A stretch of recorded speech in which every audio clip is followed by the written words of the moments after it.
Këtë javë u bë lajm kombëtar një protestë inteligjente e myftiu të Shkodrës Muhamet Sytari në lidhje me një pronë që komuniteti musliman e pretendon aty ku po ngrihet kulla Rozafa. Bëhet fjalë për vendin ku është ndërtuar hoteli ikonik i qytetit, turizmi i famshëm, pronë e shtetit në komunizëm, të cilin së bashku me truallin, qeveria Aleksandr Meksit, përkatësisht pushteti i PD-s, u dha 40 familjeve si pjesë e fondit për kompensim pronësor. Këtë vendim e kanë kundërshtuar për vite 3 objekte në Shkodër, familja e njohur Laçaj, komuniteti musliman dhe kisha ortodokse, të cilat pretendojnë se kanë pjesë të pronësisë në atë zonë. Pronarët që e morën me vendim nga qeveria ja shitën një sipërmarrësi, i cili sot administron pronën dhe është pjesë e investimit për kullën e lartë. Në këtë mjedis, myftiu i Shkodrës ka nisur një betejë me autoritetet e shtetit duke ndaluar investimet e bashkisë në një tjetër zonë, aty ku ndodhet një xhami dhe një qendër sociale. Situata solli një betejë mediatike, një takim të kryebashkiakut Benet Beci me kryemyftiun Sytari dhe shumë vëmendje publike.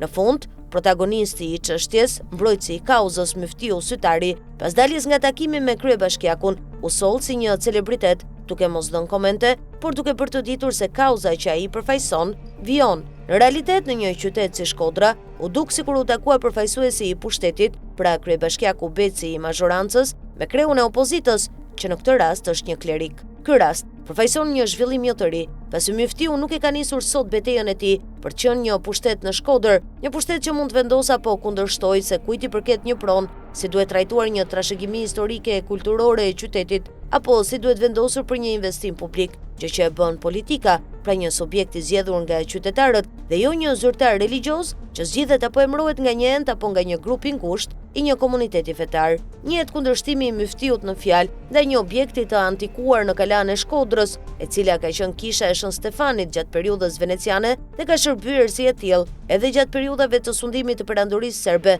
në trojet shqiptare, por që në kohën e pushtimit osman u kthye në një xhami, e cila pushoi së qeni e tillë në periudhën e krijimit të shtetit shqiptar dhe në kohën e regjimit komunist. Në një situatë të tillë, në vende që përbëjnë rëndësi kombëtare dhe ku ka homogjenitet religjoz, është shteti që ka administruar veprat e trashëgimisë. Në Itali, për shembull, nuk është Vatikani që administron vendet mitike të trashëgimisë kulturore të Bel Paese, por shteti italian. Takimi midis qeverisë shqiptare dhe asaj italiane në Rom u zhvillua në një nga vendet mitike të trashëgimisë kulturore, Villa Doria Pamphili, pronë që ka qenë një familje të pasur gjenoveze e afërt me papën, përkatësisht zyrtar i lartë i tij. Por këtë muze magjik të artit e ka marrë në dorë dhe administron shteti shqiptar, i cili aty pret miqt nga jashtë, ku tregon forcën e kulturës dhe fuqinë shpirtërore të këtij vendi. Me fjalë të tjera, nuk mund të jetë një myfti ai që përcakton se kujt i përket një vlerë publike dhe kombëtare, edhe sikur ai të jetë një historian i mirëfillt apo ekspert i trashëgimisë. Atë vendos pushteti i zgjedhur me vota,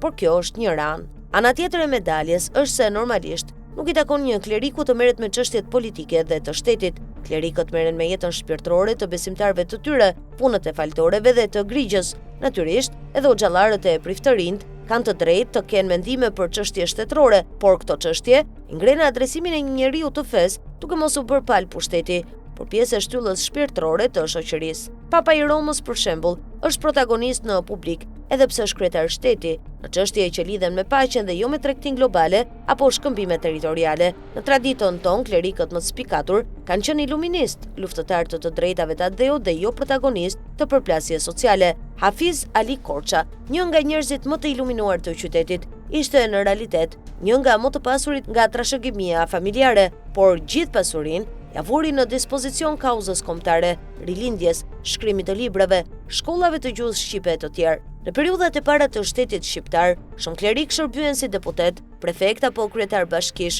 sepse ishin figurat më përbashkuese të komuniteteve. Ata kurrë nuk bën luftë kundër të tjerëve, por menaxhuan krizat e mëdha për të ndihmuar njerëzit. Klerikët e parë të pas vitit 90 patën më të fortë nervin e misionarit, por më pas, kryesisht ata të arsimuar në shkollat arabe, erdhën me mendësi të tjera. Mendësi që jep të drejtë një kleriku të flasë me logjikën e Alaksës, të cilën e konsiderojnë të tyre dhe të nxisin sakrifica për të mbrojtur për ta marrë. Klerik që udhëheqin betejë linçimin dhe intelektualëve, siç po bëjnë me Ben Blushin, i cili sot përveç se më i famshëm, është bërë edhe më i mallkuari, thjesht sepse ka farkëtuar në letërsi mendimin e tij. Këta klerik nuk kanë pushtetin e ajatollave që nxjerrin fatva ndaj Salman Rushdie apo të sheikëve që drejtojnë organizata terroriste dhe urdhërojnë asgjësimin e intelektualëve dhe gazetarëve, por nëse do ta kishin, do ta bënin, sepse po e bëjnë edhe sot. E gjithë narrativa ndaj Ben Blushit bazuar në ligjet e vendit është një gjuhë urrëtieje e cila dënohet edhe penalisht, por gjithsesi ata e bëjnë, edhe pse shohin se askush nuk u afërshëllën nga publiku, komuniteti apo besimtarët, të cilët nuk duan urrëtie,